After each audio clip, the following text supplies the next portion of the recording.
Religious traditions frequently assert their divine fulfillment, searching for validation of their legitimacy and divine favor within their scriptures. A notably significant moment in Islamic history illustrates this dynamic, when a Jewish rabbi came to Caliph Umar ibn al-Khattab with a remarkable confession. If a verse like this had been revealed to us Jews, we would have declared the day of its revelation a festival day. The verse in question is from Surah Al-Ma'idah, verse 3. This day I have perfected for you your religion, completed my favor upon you, and have chosen for you Islam as your religion. This Quranic declaration came during the Prophet Muhammad's final pilgrimage, Hajj, marking the formal completion of Islam as a revealed religion.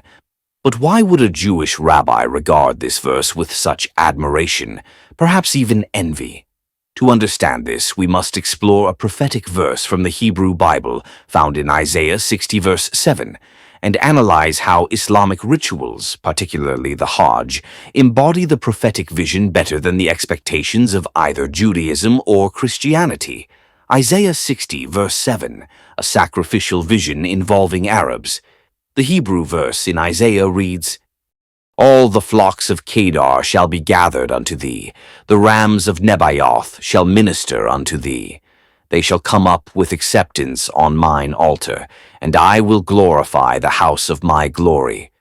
This verse envisions a time when the descendants of Kedar and Nebaioth, two sons of Ishmael, Genesis 25 verse 13, will offer sacrifices acceptable to God. The mention of mine altar and house of my glory is generally understood by Jewish commentators to refer to the temple in Jerusalem, where animal sacrifices were once offered according to the Torah. Yet the destruction of the Second Temple in 70 CE left a void in Jewish religious life. Without the altar, the sacrificial system central to the Mosaic covenant could no longer be practiced. Jews have since longed for the rebuilding of the Third Temple, expecting the resumption of sacrificial rites in fulfillment of such prophetic verses. But here lies the tension. The sacrificial act involving the Ishmaelite tribes, Arabs from the lineage of Kedar and Nebaioth, has not been realized in Judaism. Instead, it is in Islam's Hajj rituals, especially the Eid al-Adha sacrifice, that this prophecy seems to find a living expression. Islam's living sacrifice, a fulfillment of Isaiah.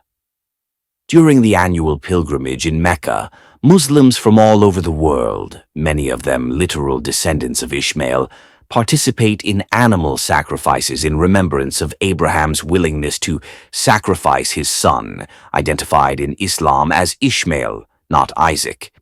These animals are offered near the Kaaba, the sanctuary Muslims believe was originally built by Abraham and Ishmael. The connection becomes theologically provocative.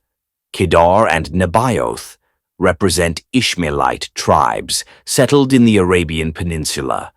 Offerings accepted on the altar. The animals offered during Hajj are intended as acts of devotion to God, distributed to the poor in a ritual of divine acceptance. House of my glory.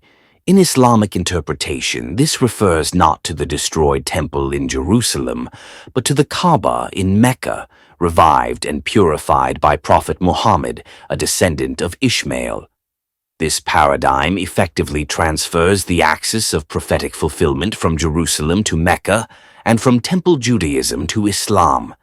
The Jewish rabbi, recognizing this shift, would understandably feel a mix of reverence and regret, hence his comment to Umar.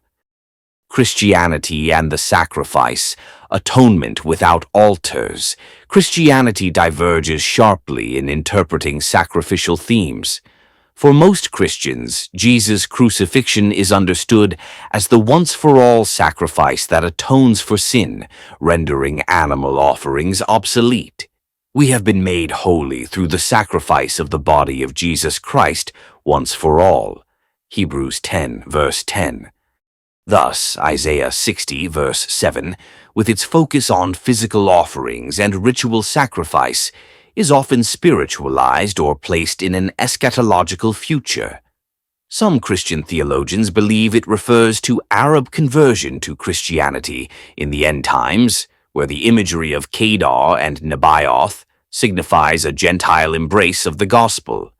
Yet the explicit association with animal sacrifice, a practice explicitly abandoned in Christian theology, remains problematic for this interpretation. Islam, by contrast, continues the sacrificial rites within a monotheistic framework that maintains Abrahamic purity and the legacy of Ishmael. The Quranic rebuttal: Abraham was neither Jew nor Christian. The Quran addresses this theological contention directly in Surah Al-Imran, verse 67. Abraham was neither a Jew nor a Christian, but he was a monotheist, submitting to God, a Muslim, and he was not of the polytheists.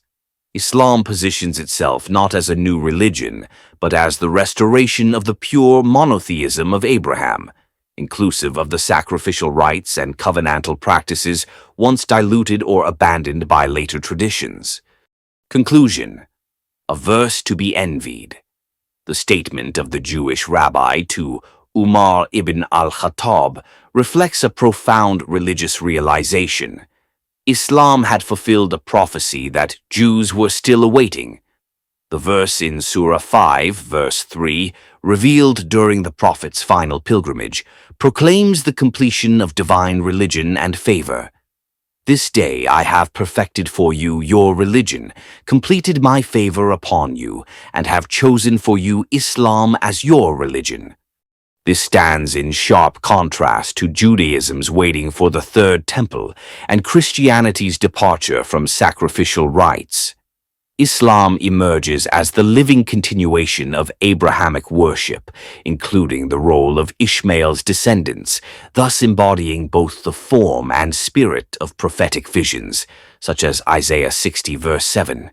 In the end, it is not merely doctrinal differences, but the embodiment of prophecy in historical and living religious practice that made that verse in the Quran the object of such profound rabbinic envy.